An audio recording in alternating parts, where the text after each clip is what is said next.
ইউটিউবে আপনি bad light on করে মানে আপনার স্ক্রিন আলো নিভিয়ে আপনি খুব সহজে কোরআন তেলাওয়াত অথবা গজল যে কোনো কিছু আপনি শুনতে পারবেন অথবা গান আপনি শুনতে পারবেন।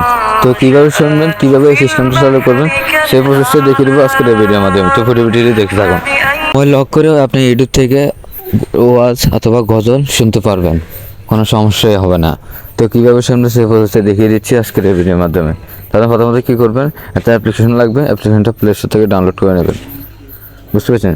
ব্ল্যাক মানডে এই অ্যাপ্লিকেশনটা আপনারা ডাউনলোড করে নেবেন। আমার ডাউনলোড করে আমি ভিতরে প্রবেশ করতেছি। কিছুক্ষণ ওয়েট করবেন। তো এরকম একটা ইন্টারফেস চলে আসছে। তো আপনি কী করবেন, স্টার্ট নামে একটা অপশন আছে, এই জায়গাটা ক্লিক করে দেবেন, স্টার্ট। এবারে অ্যাপ্লিকেশনটা কিছুক্ষণ ওয়েট করুন। এই অ্যাপ্লিকেশনটা অ্যালাউ করে দেবেন, অ্যালাউ চাচ্ছে। বুঝতে পেরেছেন? ব্ল্যাক পান্ডা, আমি অ্যাপ্লিকেশনটা খুঁজে নিচ্ছি।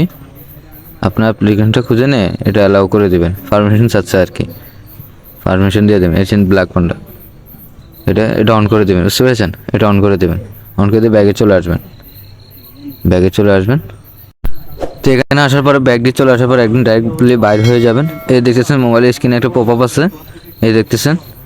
তো আমি এখন ইউটিউবে চলে যাচ্ছি, আমি ইউটিউবে চলে যাচ্ছি, আপনি ইউটিউবে চলে যাবেন। এরপর অন করে দেখতেছেন সাউন্ডটা কিন্তু চলতেছে। বুঝতেছেন? আমার কিন্তু ওয়াচ চলতেছে, কোরআন তেলাওয়াত চলতেছে। তো আমি কী করবো, পপ আপের উপরে একটা ক্লিক করে লক স্ক্রিনটা লক করে নেব। বুঝতে পেরেছেন? দেখেন আমার স্ক্রিনটা কিন্তু লক হয়ে গেছে, কিন্তু কোরআন তেলাওয়াত চলতেছে। বুঝতেছেন? কোরআন তেলাওয়াত চলতেছে। তো আমি আবার ব্রাইটনেসটা নিয়ে আসবো। দেখেন আবার আলোটা নিয়ে আসছি, নিয়ে আসতে চলেছে। পপ আপের উপরে ক্লিক করলে আপনার ব্রাইটনেসটা চলে যাবে, কিন্তু আপনার গজল ও ইউটিউবে যে টেস্ট দেখেন না কেন, আপনি এই পপ আপের উপরে ক্লিক করে আপনি লক করতে পারবেন। ঠিক আছে?